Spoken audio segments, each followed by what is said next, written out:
Hey, welcome back to another episode of Raise the Bar. I'm John Krewson. And I'm Matt House. And we are talking to Adam Kloppe today from the St. Louis History Museum. This guy is an exhibit curator, an exhibit... He's a public historian, his official title, and so he spends a lot of time putting together different exhibits that they have at the museum. And I thought we were trying to talk to more people that create different things, and I always thought it was really interesting how he put these exhibits on and the amount of time it takes to get these things from idea to finished product out there for the public. So I thought it'd be a fun talk for today. Yeah, if you build anything that involves a high degree of uncertainty, I think you'll get a kick out of this talk.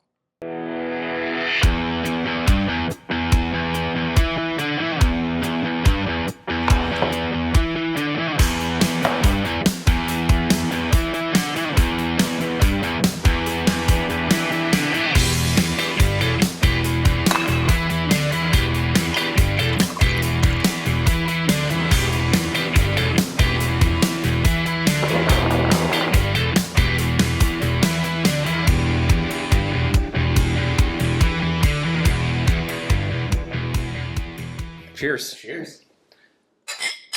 All right. Adam Kloppe, historian. That's right. What does one have to do to call oneself a historian and be taken seriously? I mean, I work, there's 3 other public historians at the Missouri Historical Society, and a team of curators as well that do a lot of historical research. But, I think we all came to it differently. My background, I have a bachelor's degree in English and sociology from Westminster College in Fulton, Missouri. Fine institution. It is indeed. And then I have a master's degree in American Studies from SLU, and I did some PhD work at SLU as well. But, one of our other public historians has a background in architectural history, right? And sort of came at it from, he knew he wanted to work at a museum eventually, so he sort of just tried to work his way toward that, like with internships and stuff when he was in college, and then took whatever job he could at a museum. He ended up being an office assistant before he became a public historian, right? I started as an intern and basically just stayed there until they started paying me because I knew it's what I wanted to do, so I was just taking on more and more projects. Yeah. And eventually they're like, well, I think we need to change your job title. And that was also due to like being in the right place at the right time, right? So it's a really circuitous path. But I'm lucky to be doing what I'm doing. So you went undergrad, grad, some PhD work, in a row? Yeah. And then right into the History Museum? Yeah, I had like a year off between undergrad and grad school just trying to figure some stuff out. But yeah, no, and then went to grad school. The idea was I wanted to teach and, like at the college level, and that job market isn't great right now. And so I wanted to sort of broaden my horizons and make myself, an attractive candidate for other kinds of jobs. So I started getting internships at museums and historical societies and ended up really falling in love with the work. So once I was working at the History Museum, the PhD sort of fell by the wayside, and I just, I knew I had the job I wanted by that point. So nice. Yeah. So what do you do? Yeah, so like you said, public historian is the job title. And that sounds really nebulous, and it kind of is, right? My job is to read and research the history of this region and then find ways to bring it to the public. Most of the way I do that is through exhibits. So a lot of what I do, my biggest projects are writing for exhibits that we put up, either temporary exhibits or, like we call them signature galleries that are supposed to be open for, 10 years or more. So that's mostly what I do is, research for those exhibits, try to find artifacts, try to find stories that can go in those exhibits and find creative ways to bring those stories to life for our guests. But I also do, a lot of presentations around town at, high schools and old folks' homes and stuff like that. And, various historical societies, when they ask for presentations about certain topics, I sort of have ones I can plug in. I do TV pieces for, HEC TV and other local stations, and, press interviews. If there's something that comes up where a reporter says, oh, I want to get some historical context on that, they contact our press person, and she puts out a flyer to all the public historians and curators and all the people that do research in our library, our archivists and stuff, and say, hey, can anybody help answer this question? So, it's just trying to find ways to plug in and help people get some historical context. So when it comes to to the exhibits that you put together, because that's the part that, at least for me, I get to go experience that part of your work. like, how do you even start with, you said, it's trying to tell that story. Like, how do you even start with what are the stories worth telling that you want to go through? Sure. So that process, I mean, I think it looks a little bit different for everybody who puts them together. For me, typically the first step I have, is we come up with something just called like 3 takeaways, right? What we want every visitor who comes through that exhibit to sort of walk away knowing about. And they're really high level stuff, right? Like, for example, I did an exhibit about the Louisiana Purchase about 10 years ago. And one of the takeaways there was just letting people know the Louisiana Purchase was important, right? Like, just getting that sense, right? Because the thing with an exhibit is you can't guarantee anybody's going to go through it in a linear way, read every label. Like, you really can't. Those high-level takeaways, you can't drill down too deep. But then, so I develop those takeaways, and then I start to think about, okay, what stories do I think help to illustrate that? How can I break that story down a little bit further and explore different avenues of that? With the Louisiana Purchase, for example, how do I explore how that changed St. Louis, how that changed lives for Native peoples in the region, how it changed lives for enslaved people in St. Louis, for women in St. Louis, right? Sort of break that down a little bit. But I'm also looking for artifacts we might have, right? And the further back you go, the harder it might be to find some artifacts. So sometimes you're like, well, I have this great artifact. Maybe that's not the exact story I want to tell here, but I know I need to get that artifact out. So I'm going to shape a story around that. And then maybe find a creative way to tell a story about an artifact we don't have or an artifact we can't get out due to, light concerns or whatever. So how does it even, I'm even thinking like even earlier than that, like, so like, you've got a time slot coming up in like 2026. I know you're working on that baseball exhibit. You knew that there was going to be a time slot coming up. How did you settle on baseball? Yeah. Or how did you go, how did you go through decide a bunch of different ideas that you kind of sorted through before you can kind of settle on what you wanted to go with? I mean, that's a little bit of a process too. And it works one of 2 ways. I mean, one way it works, and this has been true for several of the exhibits I've worked on, is we know that there's a big anniversary coming up or a big story that we want to tell. And it's just sort of like, 2026 we know is the 100th anniversary of the first Cardinals World Series victory. And we know an exhibit about baseball would slot in very well next to some other topics we're covering in exhibits around there. It helps break up some of the flow, right? So, okay, we're slotting that in. We're going to assign somebody to it. But the other way to do it is, every year we have a process for exhibit proposals, right? Okay. Where you fill out a once a proposal. year? Once a year.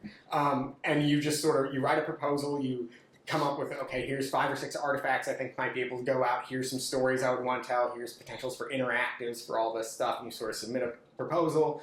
You pitch it out to our leadership staff. They sort of talk about it. And then they might start slotting out. What do you mean? What is slotting out? Like slotting out where it can go in our calendar. Okay. But it's a proposal. So yeah. Maybe the answer is no? Yeah, the answer could be no. Or it could be, you pitch something that is a 6,000 square foot gallery, which is our biggest galleries, and then it's like, well, you don't actually have a lot of great artifacts for that. So can we turn that into an online exhibition? Or we have a small atrium space where it's mostly graphic panels and stuff because too much sunlight to put an actual artifact out there, right? So you might have to put it, in a different space. But, our calendar at a minimum is usually about 4 years out. So like when you're pitching something, right? Like you're signing up for saying, hey, I want to spend the next half a decade working on this in addition to some other, everything else you're working on. So, like I have some ideas for exhibits that I haven't pitched out yet because I'm working on other things. And it's like, well, I wouldn't have time to dedicate to that until after this other thing is open. So just sort of put it in the back pocket and then, pitch it later. So why does it take 5 years to... Yeah. 4 years, however, half a decade, you said. Right. Yeah. And a lot of places do it differently. Like we definitely plan more time, I think, than a lot of other museums. And, we're lucky enough to be in a situation where our museum's mostly taxpayer funded. A big chunk of our endowment comes from the Zoo Museum District tax here in St. Louis City and County. And that helps make admission free and helps us kind of know what our budgets are. So that's one reason we can plan out. The other reason is that there's just so many moving parts, right? So while I'm doing research and writing, I'm also identifying artifacts, and those are going to conservators that are then saying, well, that artifact probably can't go out for a full 8-month show because, it's paper with red dye on it, and if that's in the light for more than a few months, that's going to fade and it's going to lose its historical value, right? Yeah. Or for example, like we just opened a World's Fair exhibit. We have a jar of pears and a jar of tomatoes in our collection from the 1904 World's Fair. So they're 120 years old. Yum. And yeah, no one's taste tested them to see if they're still good. But I wanted to get them out desperately for the show, and it's why we got them. We acquired them, I think, in like 2015, and we sent them to our conservator, and she was like, "These can't go out. Like every time we move the jar, the pears and tomatoes are rubbing together and they're disintegrating. So we can't put those in a truck and move them to the museum from our storage facility. Like that'll destroy it, right? So you're working with those conservators to make sure that everything is at the right light levels, that it can go out, that it can be placed in this kind of case, and then you're working with mount makers and preparators and stuff to build cases, to build mounts, to make sure that when people are walking by, they're not vibrating those artifacts that create vibration. Wouldn't even have thought of that. Right. And you're working with, we have people on our staff that build our interactives for us. So like, the touch screens, we can scroll through photos or, play a little game or whatever. Like we're working with folks on staff to make sure both the historical content is right and that it's something that is able to be put together, right? And on budget for that time. And, we also have like in-house architects who are designers who are, designing that whole space and making sure it all works and it's attractive to be and all that stuff. And I can't do any of that, right? Like I can't hang a picture. I can't draw a straight line. So like it really does take a whole team of people to put one of these together. So, the research and the writing might only take a year or two, but the rest of that takes up a ton of time. Can I just dive a little bit deeper on the pears? Sure. And the tomatoes, was it? Yeah. Okay, so you used a few words that I didn't. I have to like use context clues to figure out, but it just seems like there's a lot of details in that story. So, what is a conservator, and why are they? What are they doing with pears and apples? Right. So tomatoes. We have folks on staff. The title is conservator, and basically they know a lot about historical artifacts and a lot about science, frankly, too. And so they can look at a jar of pears and tomatoes historically, and they'll know the right questions to ask to see, can this withstand display? They can take something like, a wooden sign that was painted green, and they'll try to do tests to determine what kind of paint that is, what kind of wood that is, and then that's going to help us determine what kind of lighting we can put on there, what kind of mount does that need to be on so it's not damage the artifact, right? Is there work that needs to be done to, conserve that artifact to make sure it can withstand the rigors of display? Is there like repairs that have to be made? Okay. And how do we do that without, sacrificing the historical integrity of the artifact? Like they figure all of that stuff out, which I don't have to do, thank God. Okay, so to me, stupid me, I'm thinking there's this person out there who's just been protecting and conserving these pears for over 100 years, and just doing this, just as a benefit to mankind. Mm-hmm. But that's a different thing. But where did these things come from? Where were they? How did they get discovered? Have they been in the possession of the History Museum for a long time? We've only had them for about 10 years. And you said you acquired them. Mm-hmm. So they were the provenance we have on them, so the history of the artifact that we have is that they were with a professor at Mizzou for a long time. His family determined he didn't want them anymore and sent them to the State Historical Society of Missouri, which is confusing. We're the Missouri Historical Society, and there's also a State Historical Society of Missouri, so it gets a little confusing. Okay. But they sent them over there to the State Historical, and State Historical was doing some, deaccessioning work, trying to find artifacts that were in their collection that might not fit their mission anymore, or maybe they go of another institution where it fits their mission. Could take better care of it. Better, right? Yeah. Or not even better care of it, but just like fits what they do. And we have, frankly, a huge World's Fair collection, a huge World's Fair collection at the Missouri Historical Society. So, they knew that was something that probably belonged with us. So we ended up getting it from them. But yeah, there's always stuff coming into the collections, and we have a whole acquisitions committee that is trying to, they have long meetings trying to figure out what should come in. Somebody offered us this. Is that something we can and should take? Do we have 5 other artifacts that already tell that exact same story? Like, are we taking up space for something that we already have, an example of? Because space is of a premium, right? Mm-hmm. You only have so much space, and to get more space is a whole other extra cost, and you have to make sure it's all temperature controlled and all that stuff to protect the artifacts too. So it's a long process for all that stuff. So what's the end of the story? What's going on with the pears now? They have been conserved, cleaned up. The jars have been resealed. They're back in our collections. So they made the trip. They did not make the trip. They stayed over in our storage facility. They're in a box. Not on display. Not on display.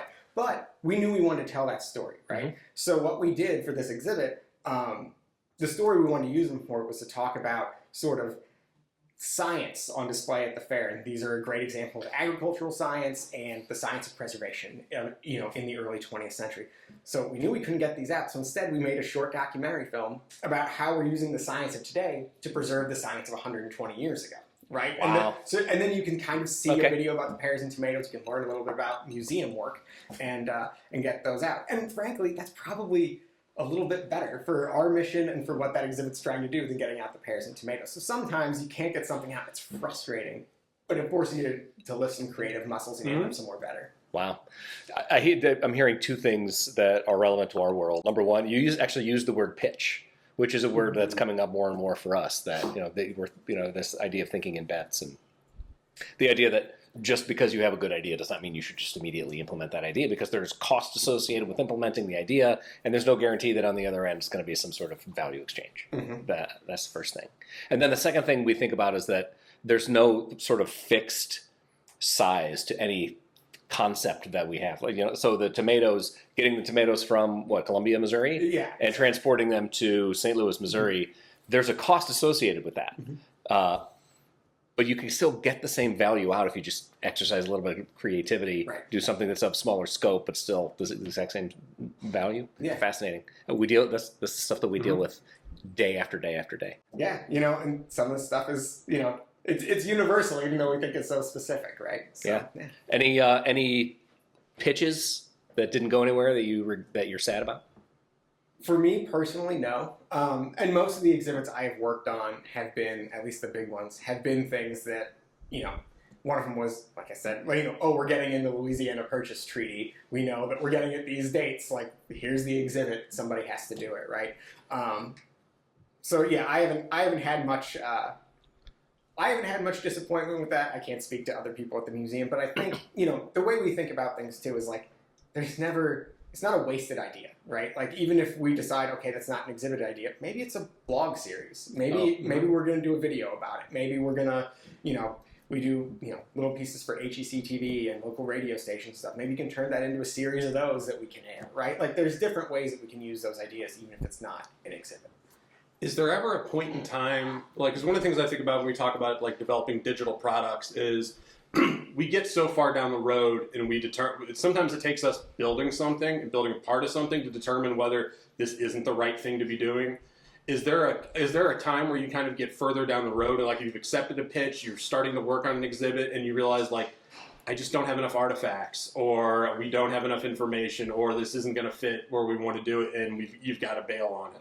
I mean, that hasn't happened for us for a while, but on a large scale version like that. The first exhibit I worked on, Louisiana Purchase, that was one, when we got in the treaty, we had these permanent galleries. We thought they were ready to come down. They're still up, actually, because things changed. So the Louisiana Purchase Treaty was going to be in a small room within this gallery, and it was going to be a way to take down part of it and then sort of set the stage to take down the rest.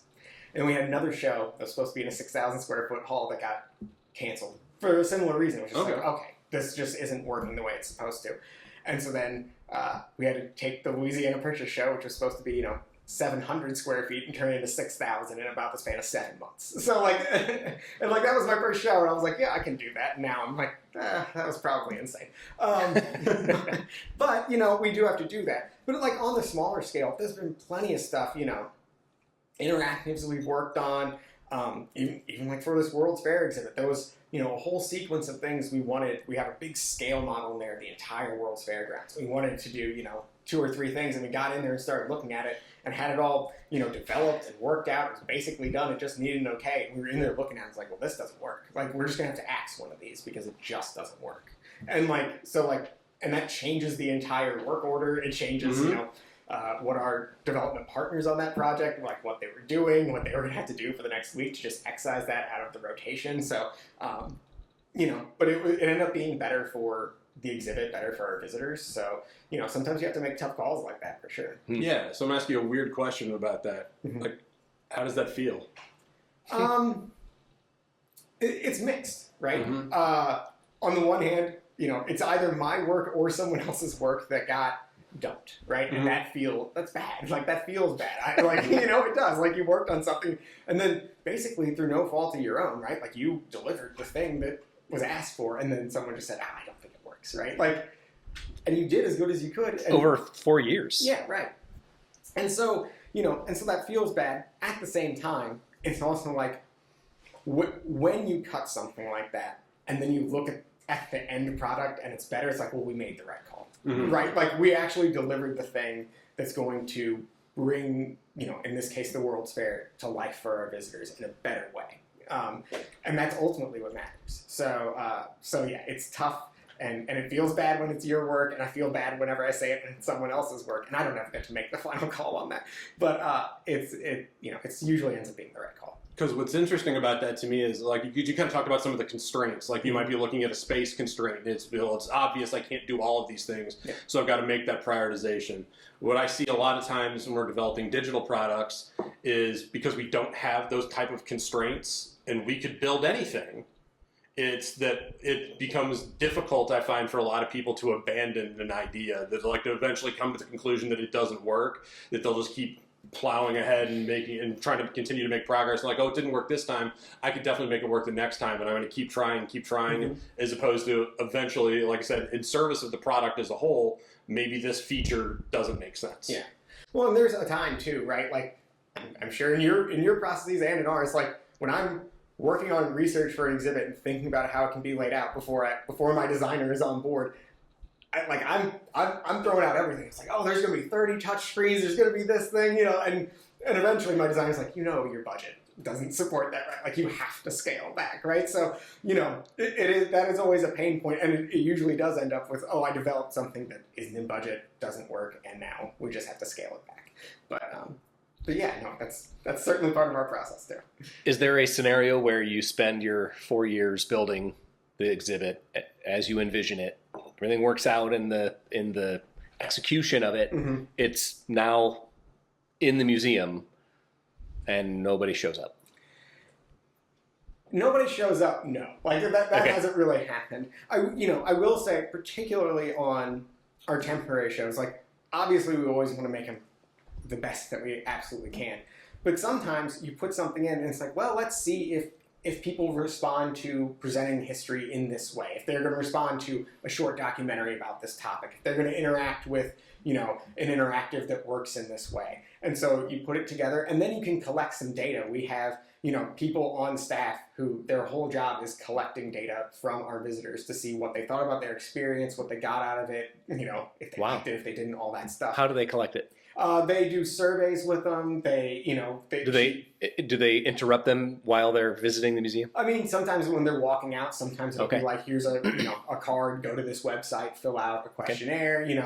There's a bunch of different ways that our evaluators do that work. But yeah, we're constantly trying to get that feedback, both to make sure the actual experience works and to make sure that we're telling stories that reflect, the diversity and richness and complexity of this community, right? We want to, it sounds a little trite. Our tagline for the museum is "Find yourself here," and I really believe that in all of our shows, we're trying to do that. We're trying to make sure that everybody who comes in the door, no matter what their background is, no matter what they think about a certain topic, they can find a little bit of themselves within everything that we do. Yeah. And we're constantly trying to get feedback to make sure that we're doing that, or trying to get feedback on how we can do it better. We can always do better.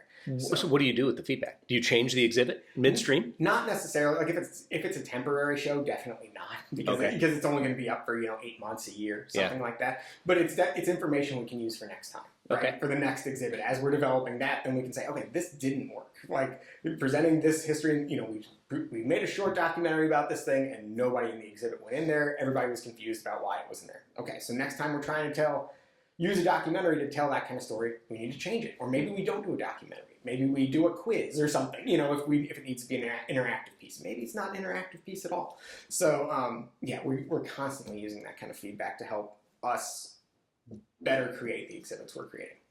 How do you gauge along the way as you're putting an exhibit together, like if you're hitting the marks and you think it's going to pan out? Because like we talk a lot about building, like if I'm going to build out a whole new software feature, that I'm going to build it in small pieces, deliver a little bit, get some feedback, deliver a little bit, get some feedback, and determine what's the next right thing to do. You got that opportunity on a much larger scale that it's like, oh, I built this exhibit that's going to be out here now for a year. I can use that feedback on the next thing that I'm going to do a year from now. Yeah. How do you get it along the way as you're building? That's a good question. So we have a huge exhibit team that includes, you know, me, if I'm on the exhibit, you know, it's me, it's the designer, it's, you know, the preparators who are making all the stuff. It's our education team who are designing field trips for people. It's people from our guest services team. It's people from, you know, our library. You know, it's people from every corner of the institution. Cross-functional. Right. And so we will have the education team in and say, could you use this? Like if we had this interactive, would this work for a field trip? Hypothesis. How could we change it to make it work for a field trip, right? And then we can take their feedback, and it might work, it might not, right? Like that's why it's important that we get those evaluations while it's on the floor too. But yeah, we have a team of people we're using internally for that, and then we also often have like community partners who we work with. You know, for example, you know, we're opening a huge exhibit about LGBT history here in St. Louis this weekend, actually, and you know, there was a huge community, you know, panel of community partners who had a stake in that exhibit and how that story was being told. And we were constantly trying to get feedback from them to make sure that the story we were telling, you know, met their needs and told the story that they wanted it to be told, the way they wanted to be told, right? So, like, we're constantly leaning on people to try to get that kind of feedback as we're developing stuff. This is fascinating. This is exactly what I thought. I had hoped that we would reveal in the conversations. Good. You used a term that I'm not familiar with. I'm learning a lot of vocabulary today. Preparator. Yeah. So preparators are folks, you know, when you go into an exhibit and you see, you know, there's especially a history exhibit, you know, there's a nice riser that, you know, a platform or something that the artifact is sitting on. There's the artifact is mounted to that somehow. Sometimes there might even, you know, there's temperature control within the case and all that stuff. The preparators are the folks who figure out how to do all that stuff. Like they build those risers or they figure out a way to. So they're engineers? They're, yeah, engineers and, you know, carpenters and, you know, people who know how to take a drawing of, you know, of the case that our designer made and find a way to make that real. Are these people employed by the museum? Yeah, we have some that are employed and then we contract out depending on how big a project might be. That, you know, we might have more folks that are needed. Yeah. Okay, so how cross-functional is this? So there's you, a preparator or a collection of them? Yeah.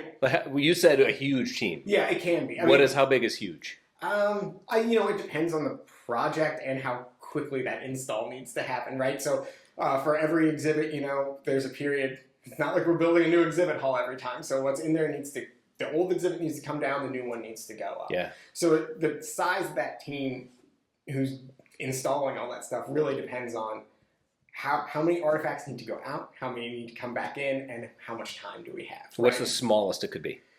I mean, we've done it with 4 or 5 before. And the biggest exhibit? I would say 15. I mean, I'm not really involved in hiring, so I don't want to speculate too heavily. But yeah, you know, it's very. And they are, would you say they're dedicated to that exhibit while they're working on that exhibit, or there's several things going on? I mean, for example, you know, we just opened a World's Fair exhibit. We're about to open this LGBTQIA history exhibit. And there was some install overlap that happened there, right? And people, you know, having to jump from one project to the other. Like, and that's not something that typically happens. At least we try to. We're doing things on the floor like that when we have one project going at a time. But there's times it's unavoidable too, right? And then we also have, you know, I mentioned before, a smaller space where there's no artifacts and it's just graphics on a wall essentially because there's too much sunlight in that room to get out artifacts. Jeez. but Do it under cover of darkness. right, exactly. But that's a space too where it can be like, well, it's called our atrium. It's like, well, we have to install an atrium show. Let's pull some people out of a different install and get this other thing installed pretty quickly. Now, who's making those decisions? Is there a manager involved in like getting the project in and out? The exhibit designer tends to handle more of those like production things, right? She is, we have 4 designers on staff now, and those designers are typically the one, they design what the space looks like, and then they're talking to, the preparators and stuff, and anybody else that's involved in actually installing, and making sure that the schedules don't overlap with each other, and that we're not trying to like hang drywall while we're also installing, an antique horse cart or something, right? Like you can't have those 2 things overlapping with each other. So, our designers are really taking care of that side of things, which is, I had to try to do that once in a small show we installed in the airport, and it drove me crazy trying to coordinate schedules between, people to hang wallpaper and people to frame it and people to, that's a lot of work, right? So, they do so much to make our exhibits, come to life. So yeah, it doesn't happen without that for sure. Interesting. So the 4 designers, and it sounds like the designer on that exhibit is usually the one kind of driving how we're going to go about getting this done. Yeah, for sure. So from one designer to the next, does it feel like a completely different way of working? Not really. Like we have a process manual that we're supposed to follow on that kind of stuff. I think everybody, it's true of anything, right? Somebody's going to be a little stricter on deadline X versus deadline Y, and so another designer might have that flipped, right? But, at the end of the day, we're all pulling the same direction essentially, and that's really important for a huge project like that takes people with all sorts of different skill sets, trying to get something on the floor. You need all those people pulling in the same direction. So. Because one of the things I think John's kind of alluding to is it doesn't feel like there's a centralized authority. It feels like it's you guys are coming together as this group to be able to put this thing on, and it's not like any one person is really running the show. From beginning to end. I think that's probably true, right? I think there's different parts, there's different points within the project where someone is taking more of a lead than the other, right? Right. But that sounds like it's more organic, and it happens because it's obvious and apparent to everyone that person should probably take the lead right now. Right, and when it comes to the research and the writing and the artifact selection, that's going to be more me. When it comes to designing and making sure those things get built, that's more the designer. So this to us, yes, there is some element of specialization involved, but to us, self-organization is a big deal. Yeah. That the team comes together and figures out its own ways of working and its own handoff structures, its own collaboration structures within the team, as opposed to those structures, those connection points, the order of operations of getting tasks done being dictated from some management entity outside of the team. Yeah, and that's, definitely. I definitely get that. And there's sometimes when there's a deadline that in the process manual, it can't be moved. It's like, why is that deadline here, right? And so that's always a process we're trying to figure out too, to make sure to eliminate those pain points for everybody, right? But yeah, no, it's like you said, I think it's a little bit more organic to each team exactly how those things happen. It's no secret that not all software developers are created equal. Sure, many can produce line after line of code, but Sketch's engineers are dedicated to achieving the outcomes that you're after in a manner that's both reliable and resilient. We aren't just task-taking coders.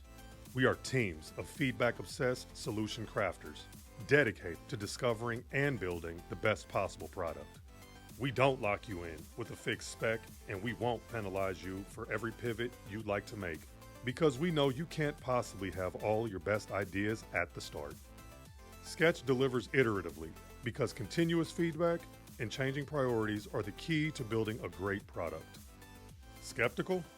Give us a call to find out what a full-stack development team truly means. We're excited to help bring your vision to life. One of the things that we'll do early on in software development is do levels of we've got this concept called the minimum viable product, where it's like, what's the least amount of effort we can put into this to be able to test our hypotheses to see whether this is working or not. Is there any sort of parallels or anything like that as you're building the exhibit where you're like, I'm going to build just enough of this so that I can go get some feedback from some others? I mean, certainly, like when we're doing like digital interactives and stuff, like it'll be, okay, we want something that has, it's a tour of the World's Fair, and each stop has a little bit of text, and then 4 pictures of that spot at the World's Fair, right? And so let's build a skeleton version of that and just see how it works, get some people in who have not seen this before to see if they know, this is where the scroll bar is, right? Like if they can figure that out. And then adjusting. And maybe we need to adjust the number of photos we have. Maybe we need to scrap the, scrolling through photos and you only scroll through the stops, whatever it is, right? So, but yeah, we try to put those in, particularly with digital interactives, I would say. Okay. What is success for an exhibit? I mean, I think it's a little bit different for every exhibit, right? So if, an exhibit about a topic that's a little bit more niche, you might have a different attendance goal than you do about something that has a broader. But you do have attendance goals? Yeah. Okay. It's, the feedback we get from our audience either through, the surveys that we send out or, comments that we see about the exhibit online or the press that we get for an exhibit, that kind of stuff. Like, how do people respond to this, right? Were we successful in getting people to think about the Louisiana Purchase, the World's Fair, whatever it is, in the way that we were trying to communicate? And if we didn't, why not? And those are definitely benchmarks that we have, I think, for the success that we feel. There's also, an element to what we're trying to do. Like I said, we're trying to create exhibits and create experiences for everybody, right? Everybody in the St. Louis region. We want people to feel like their history is represented at the History Museum. So sometimes it's sort of going through the exhibit and sort of doing, it's not like you're running a checklist, but you're trying to say, oh, did I represent, in a story about baseball, that I'm working on, are there opportunities in here to get in stories about disability history? And how can I get those in? And how can I make sure that community, feels represented and feels seen in this exhibit, right? So, trying to find those ways to, and, I think that's good for people in that community to be able to see themselves. I think it's good for people who aren't in that community to be able to see something that maybe they haven't thought about before, is other communities, interacting with that sport and creating communities around that sport, right? And that's a little bit more nebulous. There's a little less of a, we hit an attendance goal or we got, these kind of reviews, but it is sort of a check that we do all the time to make sure that we're telling the diverse stories that we're committed to telling. Two-parter. Sure. Who are you accountable to, and who is the museum accountable to? Sure. So my direct boss is our managing director of public history. He oversees we have a department of public history. There's public historians within it. So he oversees the public historians, our education team, that organizes field trips and stuff. He oversees a lot within the museum. Like anything we do, I think our visitor experience team is under, we've done some reorganization recently. But, he has a huge team of people. So I'm reporting directly to him. The president of the museum now was the the managing director of public history before that. So sometimes I have to report to the president too, but not necessarily directly. We have a board that, we inform about the things that we're doing, and they help direct us in a lot of different ways. We also have the Zoo Museum District here in St. Louis. I mentioned earlier, St. Louis in the 1970s passed a tax law that citizens of St. Louis City and County elected to tax themselves to fund the zoo. At that time, the Art Museum, the Science Center. In the years since, the Botanical Garden and the History Museum have joined that. Okay. And so, we're also responsible to the ZMD. And so we're yearly, quarterly, whenever I get pulled into it, I don't always have to, report to them. But, if I'm working on something that they would have an interest in, then I usually get called in to help, talk about that project. We have a great relationship, though, with our board and the ZMD board. Those presentations can be stressful because, you're speaking to, to an outside group in some ways that's involved in your day-to-day operation. But it is, we have a great relationship with them, and, And, yeah, I don't know. Okay. You've got friends coming in from out of town, Mhm. and you can't take them to the museum. Okay. You have to take them to some living, breathing area of the city or county Okay. to show them some interesting history. Oh, gosh. Where do you take them? Where do I take them? That is a really, really good question. I mean, history out of it, I would take them to the zoo because my wife works at the zoo, and there's actually an interesting history at the zoo too. But there's so many fascinating neighborhoods in St. Louis, right? And there's so much I think you can learn about St. Louis by going to those neighborhoods. You go to Soulard and talk about those older parts of St. Louis and the architecture history down there, the brewing history down there. You can take them to Dogtown, especially on that south end of Dogtown where there's clay pits where the brick that built the city was all mined from, right? You go up into Old North St. Louis and you can talk about, the German history of the city and the urban changes that happened here, in the mid-20th century, right? So, it's hard for me to pin it down to one area. Yeah. I would take them and probably be more about, what do I think this What's person on the tour? Yeah, and what is this person interested in, right? Yeah, What okay. do I think they would get the most out of? So, If not St. Louis, is there another city in this country that compels your curiosity to learn more about it? I mean, I don't know. I feel incredibly lucky. I grew up out in Franklin County, so I came into St. Louis for field trips and back to school shopping and all that stuff. And this was the place that I kind of fell in love with history, right? And I get to do this work in my own backyard, essentially. And there are people who get history degrees and they move anywhere and everywhere for an opportunity to work in a museum or at a university. And I didn't have to do that. So I feel very lucky in that regard. And, but at the same time, there's history everywhere, right? And anytime I go somewhere, even if it's someplace that I think, Portland, Oregon, what's the history up here? And then I go visit Portland, Oregon, it's like, oh, this is fascinating, right? It's very easy for me to find a way to get passionate about history wherever. By naming one, you're forfeiting all of the others, so it's hard to name one. I'm just going to rapid fire some questions that have nothing to do with history. Okay. We'll see how I do. Yeah, and I only have one in my head, so we'll see how far this goes. Might be a one, unless you've got a few, you can jam a few in there. Is there a food that you won't eat? I don't like olives. No, olives of any kind. I'm just not a fan. My wife loves them. But yeah, I'll like other things. Like I'm not a huge pickle guy, but I'll eat pickles if they're on a burger. And I forgot to ask for them off. But olives, I'll pick out almost anything. Yeah, okay. Don't like. Okay. Favorite St. Louis athlete? Ooh, of all time? All time. It might be baseball recency bias. Is Kurt Flood.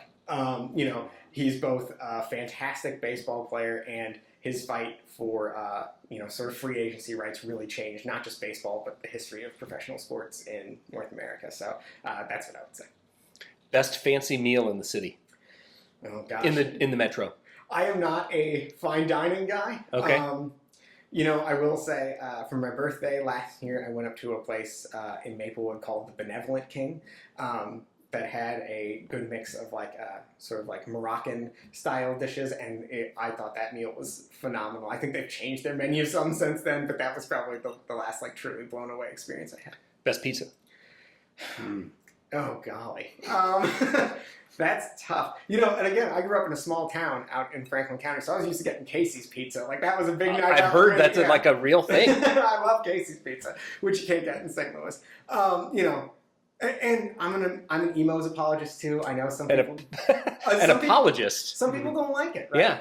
I always think. But does that mean you like it? I do. You just feel bad? You feel guilty that you like it? Sometimes I do. I also think of emos as sort of its own thing, right? If I want pizza, I'm gonna go to a place that does pizza. If I want emos, that's it, right? It's sort of like Taco Bell in that way. If I want it's not a Mexican food, taco. I'm not going to Taco Bell. When I want Taco Bell, that's where I'm going, right? Yeah. So that's sort of how I feel about emos is better quality than Taco Bell, but it's for comparisons. Okay. All right. Best exhibit at the zoo? Well, I'm going to say the elephants because that's where my wife works. That's what I was. Oh, yeah. That's what I was teeing up. Yeah. But I want to know a fun fact about the Cardinals or a fun fact about Anheuser-Busch, or is there specific things that you might know, this is your favorite fact about this St. Louis thing? Could you do that? Could you, if we gave you I can't guarantee I have one about then, yeah, okay. everything, about Anything? Well, you give us a fun fact. You give us some fun facts. Give us Any couple fun, of yeah. facts. So, I mean, I've been working on this World's Fair exhibit a lot recently, and the World's Fair is full of fun facts, and also some really, really difficult history, but a lot of like fun trivia facts too. But two that I always like to point out: one, the Olympics that were here. There are all sorts of events that were at that Olympics that aren't in the Olympics anymore. Some of them were dropped, years later. But there's one in particular that was only at the St. Louis Olympics. It was called the plunge for distance, where the athlete would stand on like a little dock at the edge of the water and hold his hands over his head and dive in. And without moving under the water, try to get as far away from the dock as he could. And he had 60 seconds or whatever he surfaced for air. And however far he got, they measured it out, and whoever got the furthest from the dock, again, without moving, won. And that's an Olympic event. It's the least athletic thing in the world. You just dive into the water, and that's it. That sounds like a show on the USA Network. Yeah. One of those, one of those little, shows on Fox or something, hosted by an ex-NBA player, contort your body through the wall or whatever. Right, Wipeout. World's Fair edition. There's also, at the World's Fair, there was a restaurant called the Anthracite Coal Restaurant. It was 60 feet underground. It was part of a model coal mine display. All the tables, all the chairs, everything in this restaurant was made out of anthracite coal. You had to take an elevator to get down there. All the waiters wore little headlights, in their helmets, and they would serve people what they called Dutch lunches, which are just sandwiches. I don't know why they called them Dutch lunches, but yeah. So you could go at the World's Fair, eat a meal that was 60 feet underground. So the waiters were wearing headlamps, and then when they would go away, it would be complete darkness? I mean, I'm assuming they had some other kind of, candles or something on the table for illumination, but for the waiter to see their way around. Because that's a big thing now, blackout dining. Yeah, I've heard of that, yeah. Yeah, where you eat in complete darkness, and it's like an ASMR kind of a vibe to it, yeah. And apparently makes you really focus on the food instead of... Born in the World's Fair. Yeah. Maybe that's one of those things we could claim it is invented at the World's Fair that might not be. There's a lot of that stuff. Waffle cones and eating in the darkness. Yeah. Awesome. This was great. Yeah. Thank you for joining us. Yeah. Thanks for having me out. This is fun. I learned a ton. It's good. Thank you. I can't wait to go back to the museum now. Yeah. Come by anytime.